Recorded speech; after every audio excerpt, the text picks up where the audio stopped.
Good morning అందరికీ. ఈరోజు మా తెలంగాణలోని అతి పెద్ద జాతర. ఏం జాతర అంటే సమ్మక్క సారలమ్మ మేడారం జాతర. ఈరోజు తల్లులిద్దరూ గద్దెల మీద కొలువుదీరున్నారు.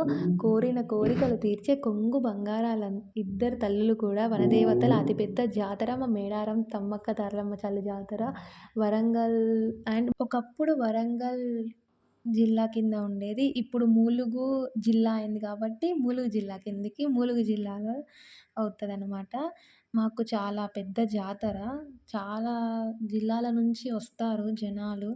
అంటే అమ్మవారిని దర్శించుకోవడానికి వాళ్ళ కష్టాలు ఇక్కడ ప్రసాదంగా నిలువెత్తు బంగారం. బంగారం అంటే బెల్లం అనమాట.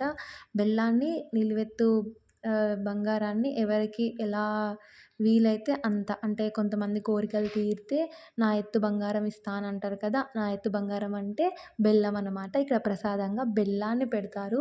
ఈ ఇయర్ మాకు వెళ్ళడానికి కుదరలేదు. కొంచెం ఇంట్లో ప్రాబ్లమ్స్ వల్ల. ఇంకా నాకు వెళ్ళడానికి చాలా కష్టమైంది. మా మమ్మీకి కొంచెం హెల్త్ బాలేదు కాబట్టి మేము వెళ్ళలేకపోయాము. చాలా బాధగా ఉంది. పర్లేదులెండి వెళ్ళిన వాళ్ళందరూ సంతోషంగా వెళ్ళొస్తే చాలు. అండ్ టీవీలో చూస్తూనే ఉన్నామనమాట జాతర మొత్తం. అంత జనంలో కొంచెం పోవడం అంటే చాలా కష్టం ఉంటది. నేనేమో ఇంకా ఈ జాతర గురించి చెప్పడమే అయింది అలా.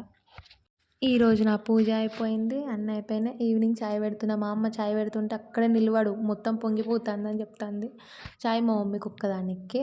ఎందుకంటే ఇవాళ ఎందుకో తలనొప్పి లేస్తుందంట.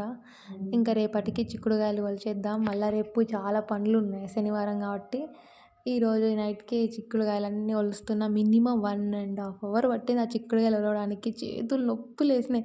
ఫ్రిడ్జ్‌లో పెట్టేసరికి కూల్‌గా ఉన్నాయి ఆ చిక్కుడుగాయలు. మా మమ్మీతోటి ముచ్చటేసుకుంటా అయిపోయింది ఇంకా. టాటా! Bye by.